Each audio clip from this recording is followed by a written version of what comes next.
wish you a Merry Christmas. We wish you a Merry Christmas. We wish you a Merry Christmas and a Happy New Year. Wishing you all, ladies and gentlemen, a Merry Christmas here on DBS television and in particular on Viewpoint. It is an exciting day. It is a moment where we share a lot of gifts, where we share a lot of positive energy, where we share a lot of love with our families, friends, and those that are beside us. So just use 1 minute or 2 minutes at this particular moment and tell anybody beside you how much you love and cherish them. That said, Viewpoint is back again for another moment of discussion or debate with our panels that are here with us today. Brother, while you all are celebrating, we are here to talk about business. Hope that you are tuned and ready to watch us or listen to us for about 26 minutes. And we are once more honored to have Dr. Nick Ngwanyam, but now in the casket of a social entrepreneur, and he will be accompanied by Mange Fenashus. Dr. Nick Ngwanyam, good evening, Merry Christmas. You're welcome. Thank you. We're in the Christmas season and it's a gift of love. And I like your studio with the bright red colors, and you have the colors of Father Christmas, but you don't seem to have. After this, you should give me my Father Christmas gift. Obviously, we'll have something to share maybe after. Hopefully. Mange Venashus, Merry Christmas and you're welcome. Vanessa, that's the last aspect from Dr. Nick that I enjoy most. We'll have something to share after this. It's a pleasure, and Merry Christmas to you and to our families, our brothers and sisters, and to our viewers watching us this evening. Like you said, when duty calls, we have no option. Exactly. Tear ourselves off from the celebration and then answer to the demands of the profession. And after that, we go back to celebration. That's why I want to wish Merry Christmas to families who are at home watching us this evening. Indeed. Let us take the first part of the show.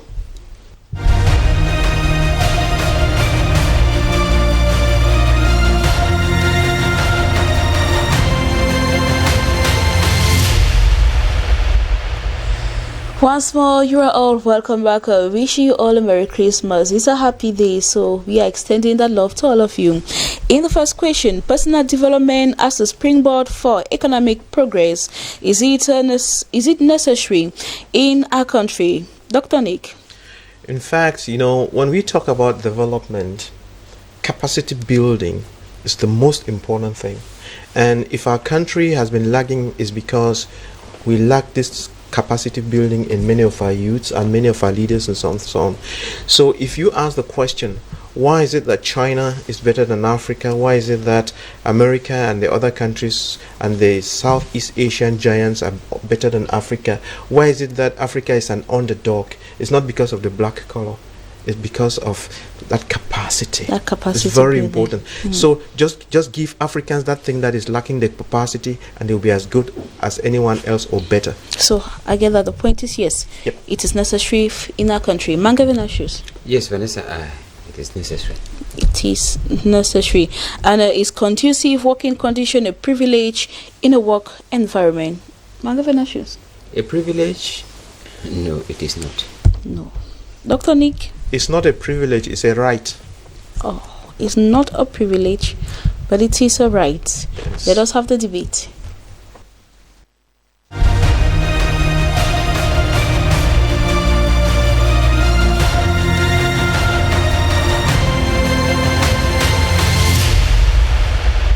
Personal development as a springboard for economic progress. Dr. Nick, as a social entrepreneur, and in that capacity, you think that it is very necessary for our country? Like in the first part, you talked of other countries, Asian countries that have developed in the space of time as compared to most African countries. That's right. When we use concepts, for instance, let's say emergence of Cameroon by the year 2035, what do we mean by it? In fact, there is no emergence for Cameroon in 2035 if our youth, if our children have not been given capacities. And given capacities as a group or as individuals, the most important thing is that you have 20 children and they all have these capacities. They have received this as individuals. And therefore, You know, you have to have it. Or today you are working here like a journalist. You went to school and got the capacity. You were trained to be one, to be able to deliver. You can go and pick someone else and come and put here, they will not deliver. So it is exactly the same thing in every field and sphere. So if youths are not given the capacities, they are not fine-tuned to solve problems. Because what we are actually saying is, should be given the capacities to understand problems and solve them. If they lack those capacities, nothing will work. You can have 1,000 youths in the place. If none of them knows how to change a bulb, too bad. So that is what we are talking about, and that is the key, and that's what Cameroon needs, that's what Africa needs, that's what we need to be doing in our school systems, to be giving children the capacity. Up until now, our school systems have not been giving children the capacity. That's why we are lacking. That's why we are lacking. Yeah. And so what can be done to actually give them this capacity? Like we said on another program, we first have to, before coming to the studio, I was quarreling with some people on another TV WhatsApp group where they were saying things, and I said, look, what we need in Cameroon is not PhDs. It's not PhDs. If you have the PhD in the right thing, it's okay. But we have too many PhDs and masters in the wrong things, and that's why we are stuck in this rut. We need to be given our, if you have a youth who has just even the A levels and has the capacity to do something other than telling stories, he's a lot better than someone a sociologist who will just sit on TV and talk from morning to evening and can change nothing. But if he can talk in a manner as to lead people in the right way, fine. But if we are going to have to talk and just get more people to talk, then it doesn't help. You know, like I have been condemning that, you know, those PhD students and professors who are weeping in Yaoundé, the ministry. See, they had a PhD, but they don't have capacity to solve a problem. And then to help them, let's assume, okay, there was one person in the street weeping. And then the minister and the government were they felt sorry for him, took him back and gave him an amphitheater and gave him 1,000 more children to train in nothing. You see, he is going to be training children without actually giving them that capacity that has been lacking in him. Like just training the children that will come out and cry as him. So you see, we keep it's like some weed multiplying itself. So when we are talking about capacity, we are saying children should be given what it takes to transform water into wine. And if we lack what it takes to transform water into wine, it's just a waste of time. It's just a waste of time. Thank you very much, Dr. Nick. Mangavena Shoes, personal development as a springboard for our country, for economic progress for our country. Actually, Vanessa, I want to move a step further from Doctor who was talking about the capacity we need to build. Vanessa, we grew up in a society where we understood that you study because you want to pass an exam. We did not study because we wanted to know. We studied for an exam. And once you have had the certificate, everything you studied is of no use. That is why today we have people who are in position, you know, we don't know whether they really merit being in that position. Being in where to serve in Cameroon is no longer out of merit, but out of, I don't want to call it favoritism, out of, you know, godfatherism that you may have. If we want to talk about economic progress in this country, we have to go past the certificate that we have. Let us put away the certificate. In developed countries, we don't talk about the certificate that you have. No, we talk of what you can do. It is not a certificate. There are two distinct things when you leave the class and you meet the reality out in the field.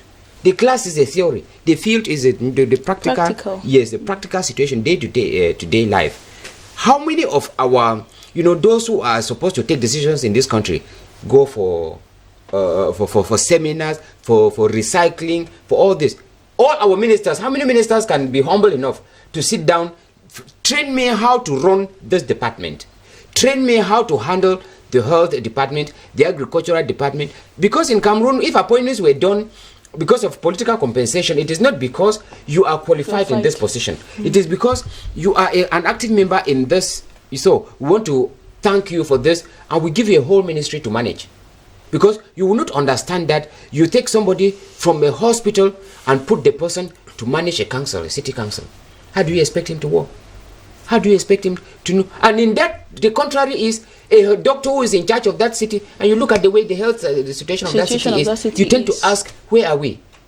The problem here is we need to be humble to accept the fact that this level does not deliver the goods that we need. You need to be able to, put down your pride, put down what you think that you know, humble yourself and go for training. I remember, according to what Western countries would do, after 2-3 years of service, you go for recycling, you go for they call it capacity building for seminars.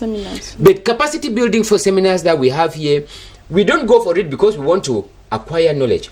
We go for it because we want to sign, mission orders. We want to sign participation fees. It is not because we think that we have to Vanessa, it was surprising that you understand that we have officers in Cameroon here who would not know how to handle a mouse, who do not even know how to work on a computer. It's something now that is at the reach of every other person. When we will have in an office, we still have a secretary who will still have to type your simple messages for you as a boss. What are you doing there at this 21st century? It is because they have decided not to be formed. The other day we were talking about youth and the elderly when it comes to management, and I think it is from this perspective that the elderly people feel that no, we already have what it takes, so I don't need to go again for formation. And with the youth, we are struggling to, if I find myself just to secure myself within the ranks. I remember doctor was calling it the other day, within you're already dining with kings. Yeah, if you succeed to be at that level, you have attained your target. What formation again do you want? I think that if we need to be able to recycle people, somebody is in the same ministry for 16 years. The same ministry. He doesn't go, Vanessa, because for 16 years, what have you done for 16 years? For 16 years, what development have you done? For 16 years, what have you changed? In a normal situation, if after 1 year we don't have your footprint within a particular place, there's something wrong. And for you to have your footprint in a particular place, you must be able to change, because one thing is we are static and time and things are changing, and we have refused to adapt to the changing world. In as much as we are graduating, we are already in the computer age, we still have people who cannot even manipulate, cannot even understand what to do with a computer. The computer is still a mystery to them because they have refused to be formed. So I think that if we want to talk about economic progress in this country, we need to talk about, human formation. Yes, because economic progress is being driven by human beings. And for you to drive that economy according to the dictates of time, according to the dictates of the 21st century, you must be able to tune your know-how. You must be able to update your know-how to the 21st century. If not, we would still be, of the first generation operating already, computer science already, we were talking about the core E, we're already at that level.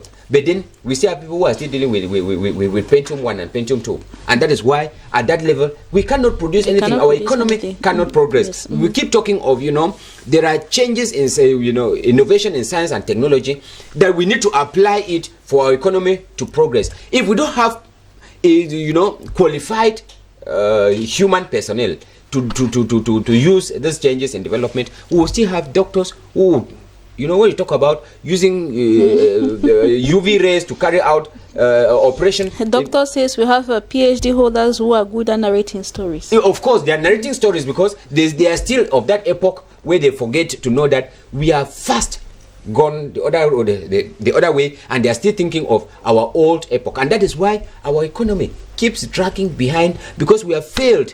We have failed to fall in the same line, in the same rhythm, to function in the same rhythm with the Western world. And that is why the Western world instead use us. Vanessa, I was surprised that when we talk of Cameroonians, once they live here and they go out, you see them because they are challenged by those who know. It is not you go out here and say, I have a degree inside, I came out from QS. It is not QS that works. It is your mentality, and your mentality must operate according to the changing tides, according to science and technology. There are so many doctors that graduate today and they start seeing new equipment that they did not use in their school. How would you expect them to use it? Because given our the quality of our of our training schools, we don't have enough didactic material that respond or that meets with the standard. And then when you are surprised with standard equipment, how do you work? So we need to keep carrying out personal formation, personal upbringing, updating our know-how. In that case, we'll be able to operate at the same line with the way economic trends are moving in the world, Vanessa. Thank you very much, equally, Mange Fenashus. In the second question is conducive working condition, a privilege in a work environment. Dr. Nick, you think it's a right and not a privilege? You see, when you are talking about a work environment, probably just forget about the government offices. I mean the government office, because in the government office things are a little bit confusing. Let's talk about the private sector. If you have a factory or whatever, it's a production unit, because that's what the private sector is about. You're producing something. You have the machines, but it's the human beings who work in that system that help you to produce the goods and to also sell and market. Now, without the human being, I said without the human being, it will not work. Therefore, you want to have the best of human beings working for you in that system. And the best of human beings means their mindsets must be at peace, and they must love what they are doing. They must be happy when they are coming to work. They must see it as a blessing to be there. But when they feel that it's a privilege. Not a privilege. When they feel that it's an cover, how do you say that in English? When they feel that it's a load coming to work, or when the spirit, when they feel that burden always going. Yes, it's a burden coming to work. It's a burden working and so on. They hold back. They would come to work and they will be there for 8 hours instead of putting 8 hours at work. They are just present for 8 hours. So the question is, how do you get the best out of the human beings who work for you? You see, so that's the thinking cap that every person running a business or whatever should have. What do I do so that I get the best out of my workers? And then, of course, if the private sector understands this, then we could also translate it to government. What does the best government have to do so that the civil servants are pouring the best of themselves into the system and making and delivering the best of themselves? So the human being must be at the center of things. So you are a chef down to priest, as they will call it, or you are in charge of the management. Make sure that you put out your best there for your workers to be at their best. And also, of course, make sure that you select the best of workers, people with the greatest mindset. What do I mean? For every success of an institution, of an individual, 75% of that success depends on the character and attitude of the people, and only 25% on the certificates. So if you employ people based on just their certificate ratings, you get it wrong. You need to check on their attitude. And when you are talking about the working conditions in an environment, those working conditions, they go a long way to beef the 75% of the character and attitude. All right, Dr. Nick, you stay with us. We are still together. Mange Venashus, you read, I think that a conducive working condition is not a privilege in the workplace. Vanessa, it is not a privilege, it is a right. We have, owners of enterprises or institutions who believe that putting conducive working environment in your institution, you are doing some good to the workers. No. Doctor said it, if you are not at ease. Vanessa, we have institutions that do not have simple basic necessities for the workers. For example, toilets. For example, water. For example, comfortable sitting or chairs. If you are in an office and the chair you are sitting on is not comfortable, you would always want the least, something that would take you out of that office. You don't come to work like you're coming to work, because work to you is, I'm coming back to that hell. Imagine you are in a working, in an institution, in an office without a toilet. When you want to ease yourself, where do you go to? You will just look for the least possible thing that will take you out of that office. Whereas owners of enterprises believe that if we have a comfortable working environment, maybe we are doing some good to these workers. It's the wrong thing. Once that worker is at ease, once that worker is working, in a conducive environment, he gives out the best of himself. Anybody who is profit oriented, anybody who is, wants the progress of his or her institution, would want to have conducive working conditions within the enterprise. In that way, workers will work because you feel at home. You work like you are at home.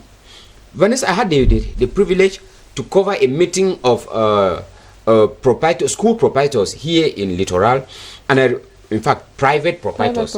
Yes, lay private proprietors. And I remember what one of the officials was insisting on, these lay private officials. It was to let those who manage your schools to feel belonging, to feel like part of the school. If you make it your business, or to feel like owners of the school. That is what that's the meaning that they're there. Because when he used the word, they should feel like part of the school.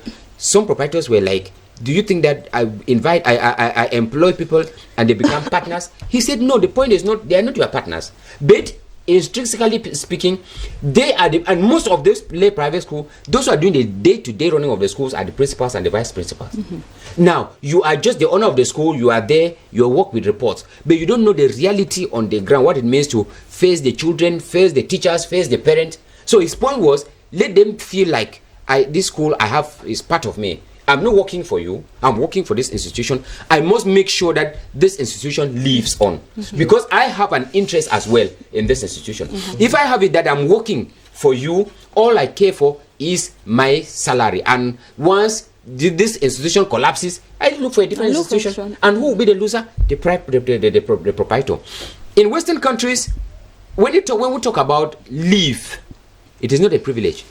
It is not doing some favor to the worker. It's some good to the worker. It is a necessity, because they understand that once you work for 5 days, they give you 1 day off.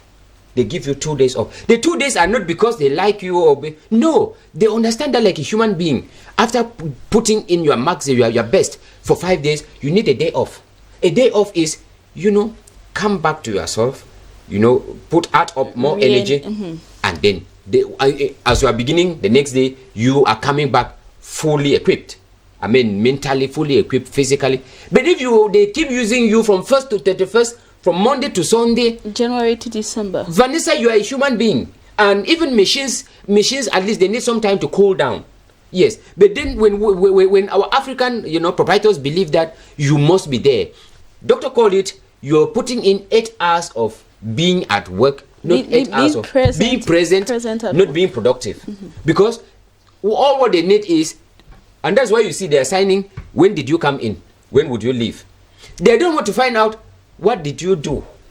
The problem should be, when did you come in? So which means, even if you come in as early as possible, sign, and then you are loitering around, you are turning around, you were at work, you were on duty. And that is where our companies are, most enterprises in Cameroon, most companies do fail to understand. They don't take off, they don't progress, because the proprietor believes that I must, like they say, squeeze you out, squeeze the juice. And when you squeeze the juice out from that individual, you end up having, how do you call it, chaffs. Dr. You end up having chaffs. I feel you boiling. No, not really boiling. I'm just, yes. It's very, very important that proprietors and the government, when I'm saying the government relative to civil servants, please take care of your workers. Sometimes when we say take care of your workers, you think it's only financial. It's not just financial. You have to be emotionally there for them. Give them, they are human beings, they are adults. Even if in a school and you have children, give them space to be able to express themselves. Give people space to be able to express themselves. And also, you will realize that when you have an institution, a company or whatever, when you give your workers, it doesn't matter, a sweeper, or when you give people the opportunity to express themselves and bring the best ideas, they would, you can build on those ideas and the institution would grow. Don't think that because you are a doctor and you own an institution, no one else can advise you. No. Of course, there are always a lot of people running around with cheap advice. That's not what we're talking about. But you have some people who are working with you who are really genuine, who would really help you, who would see that there's a chair in the rain and then would take it away because they say, if this chair is in the rain, my company, my institution is suffering. But don't make people feel that it belongs to the boss. To the boss. When you so when it comes to something, yes, I'm out of it. they're out of it.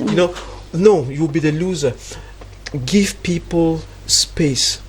Give people an opportunity. Create that working environment. The psyche of the place should be positive, not negative. And if sometimes you as the boss, you do the best, but you always have some workers who are difficult people. They are called toxic people. If you have somebody who is toxic, it doesn't matter what qualification they have. It doesn't matter how productive they are. Remove them from your institution. Remove them. Toxic people are very bad for an institution. Toxic people, by toxic people we mean people with a negative character, people who bring and sow negative energy in the system. Take them out. All right, take them out. You're categorical about that. Take people who are negative, take them out. And if you the boss, you are the owner of the institution and you are toxic, know that you are going down. Know that you're going down. Mangafe. Yes, Vanessa, that's what I wanted to indicate here, that it does not suffice. Salary is not what people really want. It is not about salary. There is something we call job satisfaction. You can be well paid and you are not satisfied. You don't have that job satisfaction that you are looking for. You cannot give in your best. There are some people who are not as such heavily paid, highly paid, but just the fact that within your working environment, you feel comfortable working, you find yourself you are giving out. That energy is outgoing. You don't want to reserve anything because you feel fulfilled when you come to work. Coming to work becomes a passion. You see, I want to come to work because I feel like. It's not because I'm coming to work because anyway I have to survive. When it comes to anyway I have to survive, know that the future of the company is already anyway it has to survive. But if it is working with some passion, you like what you are doing, the life of your enterprise survives. That's why I want to call on proprietors, want to call on company owners to understand that workers are an indispensable element in your business, if we could call it that way, because you cannot survive as an individual. If they leave it to you alone, you cannot do it. You need people to do it, and for people to do it, they need to work. They need to work in a very acceptable, conducive actually. Anyway, we hope that this message goes particularly in time when we are about entering into a new year, so they might use it as an opportunity or as a new year resolution to give their workers a better working condition. So Dr. Nick, I would like you to advise, what advice could you give to youth who are watching us at this particular moment as far as personal development is concerned, for them to keep away that syndrome of job searching and be job creators? You see, what I like to say is that the current educational system is not giving our children the right pedestal on which to stand, and therefore every child who is out there, child or adult, you have to go out of what you are taught in the classroom and do YouTube, see how things work, question the environment, have this inquisitive mind and look around. If you stick to your books and the exam, you are going nowhere. You have to be more broadened in your thinking. Go out of that. Always ask the right questions. Always ask the why, the how, and the what, the why, the how, and the what, and be very inquisitive and throw yourself into things out there, and then volunteer and go to and work in places where your passion carries you, and try to get away from these white collar jobs. The white collar jobs will kill your creative mentality. Come out of the white collar job mentality, of this office mentality. Go out there and be very inquisitive in the private sector. That's where the growth is. That's where the growth is. Dr. Ningwanyam, thank you very much for being part of us again. I think Merry Christmas. Merry Christmas. Manga Vena shoes. I think we live in a happy mood today. Actually, Vanessa. Merry Christmas to you once more. And same to you. And to all our televiewers, Merry Christmas. The week has been very, very energetic, productive, with a lot of topics to educate you, to sensitize you, to think more of how your future will be like in the year 2021, especially to those that are hoping to enter into the business or market world. Do stay tuned to DBS Television. See you on Monday. Take the rendezvous. God willing, we will be there. Merry Christmas.